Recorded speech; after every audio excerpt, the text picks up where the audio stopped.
There's a prevailing myth in automotive SEO that you can measure your SEO impact using Google Analytics alone. If you saw our last episode, you know that you need multiple tools in concert in order to get an accurate picture. Let's get into why. Why can't you use Google Analytics alone to measure your SEO impact? Well, it all comes down to intent. What was the intent of the person who performed the search? If you're a person who searches Ford dealership, what are you looking for? You might be looking for a new Ford, maybe a used Ford. Maybe you're looking to service your Ford. But one way or the other, you're looking to find a Ford dealership, and there are only so many things that you can do at a Ford dealership. All of them are transactional. Transactional keywords are keywords that mean that the person intends to transact with a business and soon. And if they're aligned with what you do as a business, then you can earn conversions that lead to transactional opportunity. On the other hand, if you're a consumer and you search Ford F-150 towing capacity, what are you looking for? Well, you might be thinking about buying an F-150 in the near future, but your next search might be Silverado towing capacity. You're looking for information, and it might be adjacent to a purchase, but it signals that that person is high funnel. They're looking for information relating to a purchase, but they're probably not ready yet. And what that means is that if you get that traffic to your website, that person is very unlikely to convert. Is there anything wrong with getting informational traffic to your website? No. In fact, it can help your SEO as a whole. But what's important is to not measure it as success on its own. That traffic without conversions is a false sense of security. It's just a safety blanket. Let's look at some specific examples of how this can materialize and how it can send you false positives in your analytics.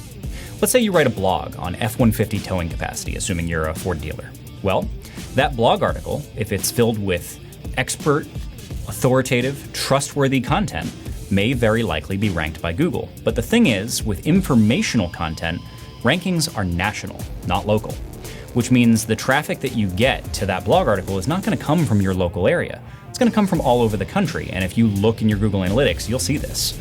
So what ends up happening is if you've written a great blog article about F-150 towing capacity or a page, you're going to get traffic to it.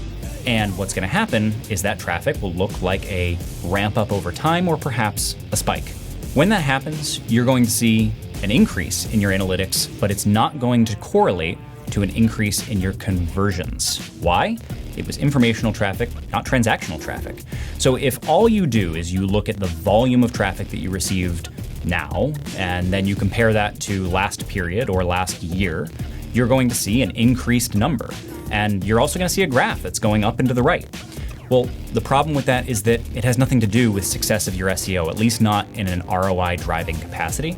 And so what we need to look at is, did we actually drive traffic on transactional keywords? And it takes more than just Google Analytics to figure that out. The other side of this coin is what happens a year later or a period later if you're measuring period over period. You had a nice increase in your traffic, but by a year later, it's most likely going to have disappeared because these kinds of national rankings are always temporary.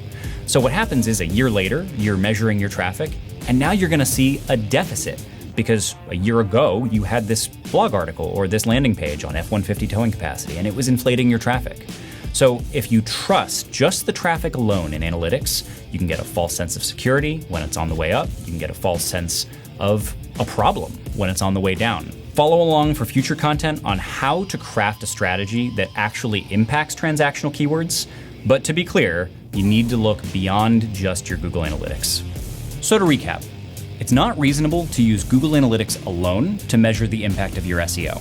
It helps, but you need multiple tools to understand whether the traffic was informational in nature or transactional in nature. In the next video, we're going to explore how to use Google Search Console to uncover just that. We'll see you there.